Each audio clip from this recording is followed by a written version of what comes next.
Hey guys, Mr. Milton here. Today we're going to look at properties of parallelograms notes. At the end of this video, you should be able to use the properties of parallelograms to find missing side lengths and angle measures. All right.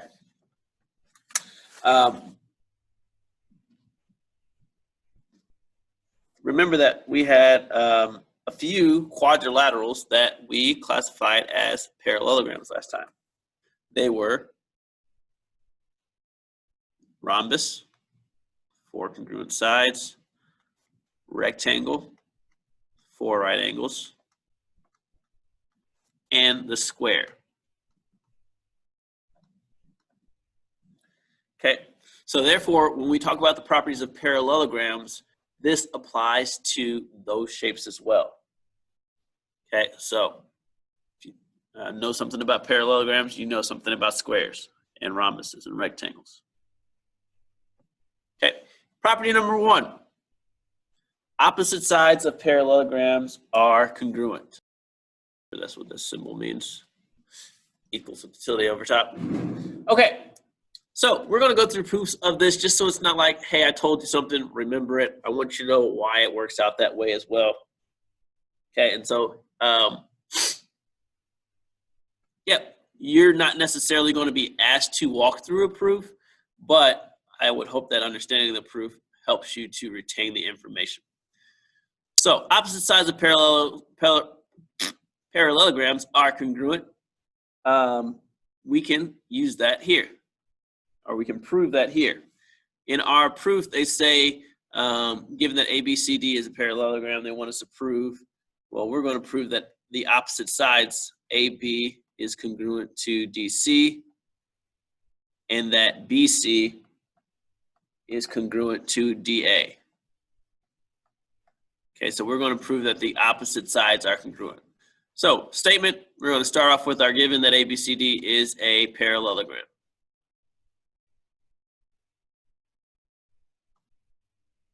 All right. And we can say that because it was given. That's the given information. From there, because ABCD is a parallelogram, we know that AB is parallel to CD, and we know that BC is parallel to DA. And that's because that's what a parallelogram is. Okay, and so we'll say the definition of parallelogram. Okay, from there, we should be able to say that angle 1 is congruent to angle 4. Okay, and we can say that angle 1 is congruent to angle 4 because now, remember all the way back from unit 3, our parallel lines unit, those are alternate interior angles. Okay. Similarly, we can say that angle 2 is congruent to angle 3. Again, those are alternate interior angles. And so the alternate interior angles theorem tells us that alternate interior angles with parallel lines are congruent to each other. Okay, from there, I notice that AC is congruent to CA. And that's the reflexive property.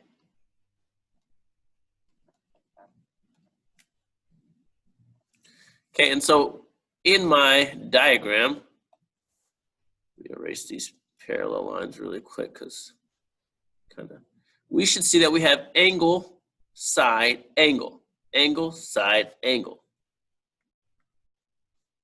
Okay, and so we can see that those two triangles are congruent to each other. Important for us to make sure that we name the triangles correctly.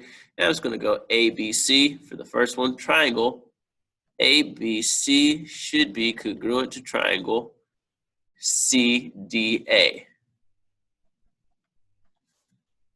because of angle, side, angle.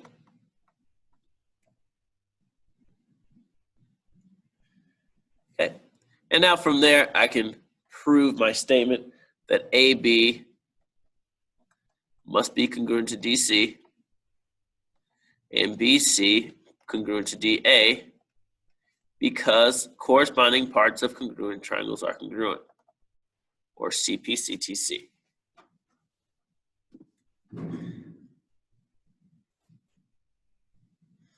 All right. So, proof through.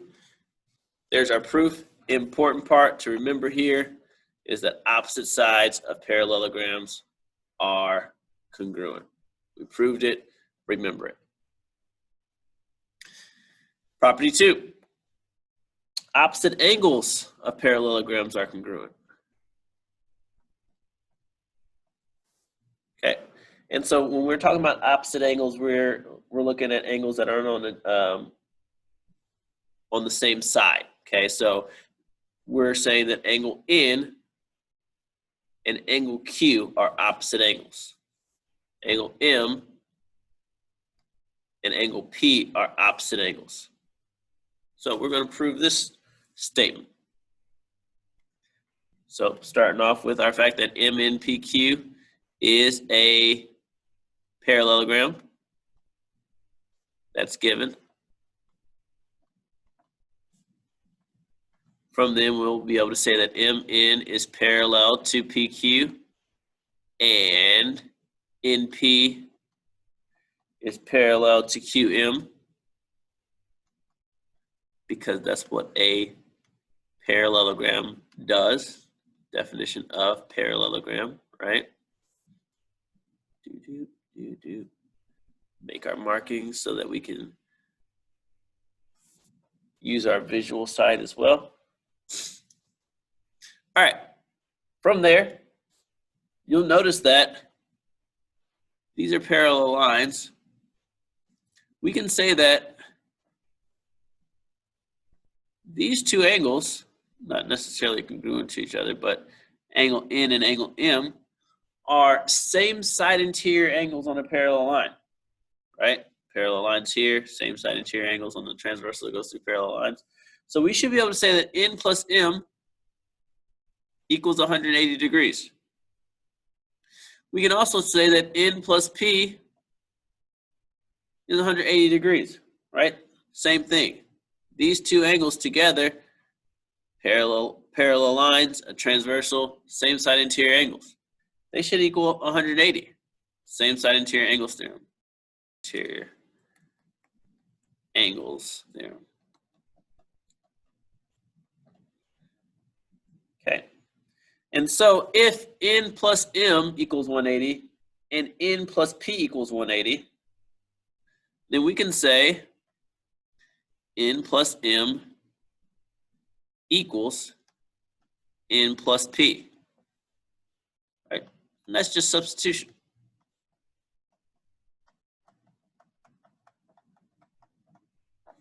And so by subtraction, if I subtract N and I subtract N from both sides, then I have proven that angle M is equal to angle P. Subtraction.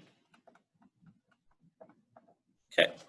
And so there, we've proven that angle M is congruent to angle P. We could do this same process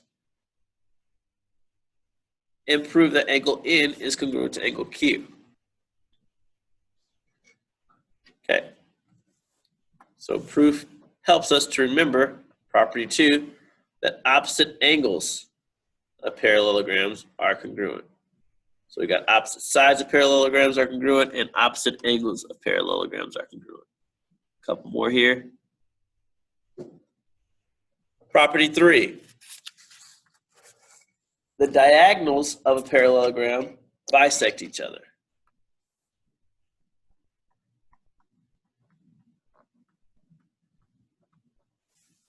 Okay.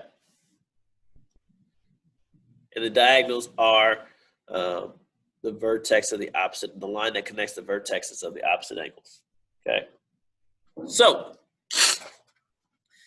given that ABCD is a parallelogram, they want us to prove that AC and BD bisect each other. Okay, in other words, we need to show that AE is congruent to EC, or CE, and that BE is congruent to DE.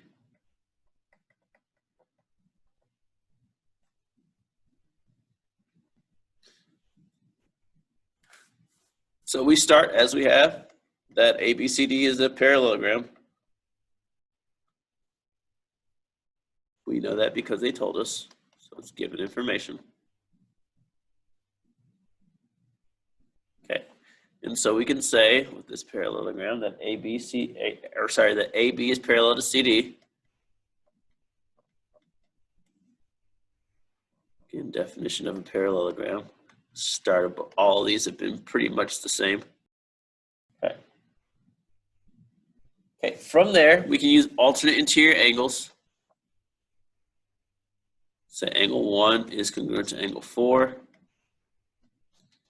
and angle 2 is congruent to angle 3. Alternate interior angles theorem. So angle 1 and angle 4 are alternate interior angles. Angle 2 and angle 3 are alternate interior angles. Okay. From there, we can say AB is congruent to CD. And we can say that because opposite sides of parallelograms are congruent. Okay, which we just established earlier. So now we can use that with confidence that that is a statement of fact.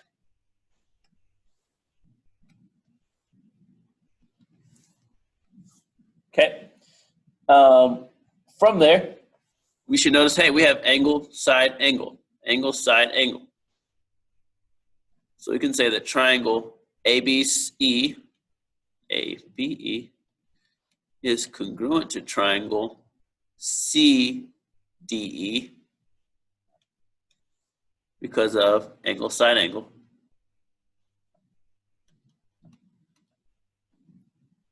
And so we can say that AE is congruent to CE and BE is congruent to DE, and both because of CPCTC. And therefore, AC and BD bisect each other. Let's go to the next line. And why do we know that? Well, definition of bisect. Okay, we've now said, hey, these two parts are the same, and that's what bisect means. Okay. So all that, again, to say this main thing, that the diagonals of parallelograms bisect each other. So we've got 3 now that we need to make sure that we know. Opposite sides are congruent, opposite angles are congruent, and the diagonals bisect each other. Those are the 3 main takeaways. Okay, and our proofs show us why that is true. Remember, we use these proofs in a general case, which is, hey, this is a parallelogram. That's all we knew about them. And then to be able to prove that those were true means it has to work in all parallelograms. Okay. So now here's some problems that are more like what you'll see. It says find the value of each of the variables in each parallelogram. Okay. So here they just gave us some numbers. We had to know, okay, wait a second, these are sides. What do we know about the sides of a parallelogram? Well, opposite sides are congruent. So let's see what we can do. 3x minus 15 equals 2x plus 3. We can solve for x here. Subtract 2x from both sides. Add 15 to both sides. X equals 18. Okay. 2y minus 1 equals x plus 7. Well, we have x and y here, so it doesn't really help us out a whole lot. But since we know that x is 18, we can substitute that. 2y minus 1 equals 18 plus 7. 2y minus 1 equals 25. Add 1 to both sides. 2y equals 26. Y equals 13.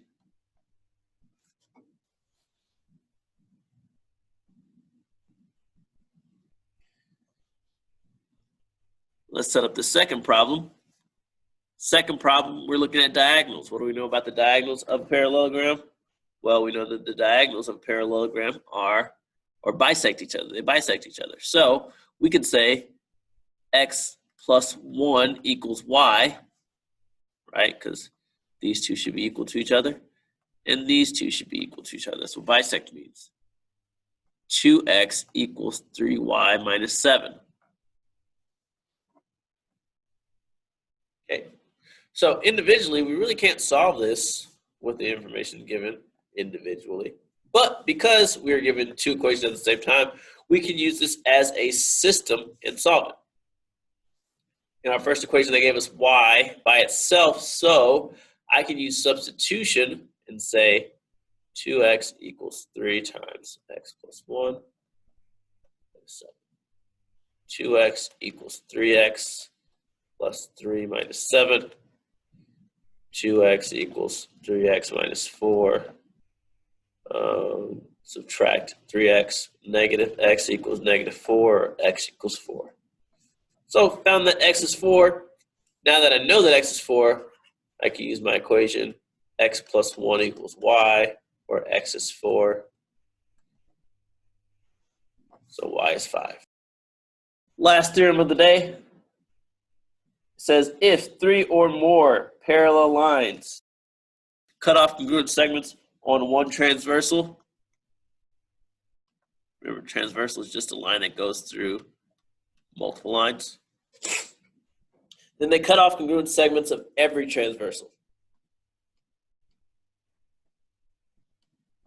Okay, so basically when we're looking here, we see that this transversal is cut congruently here and here, right? So what that says is, okay, that means that no matter what lines come through here, they will be cut congruently. And we kind of did that last semester too, except about proportionality. So proportion here is just 1 to 1, same thing, same kind of thought.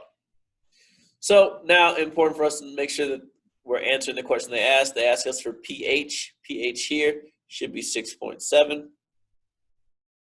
Km is this entire segment here, 4.2 plus 4.2 or 8.4. All right, so that's properties of parallelograms. See ya.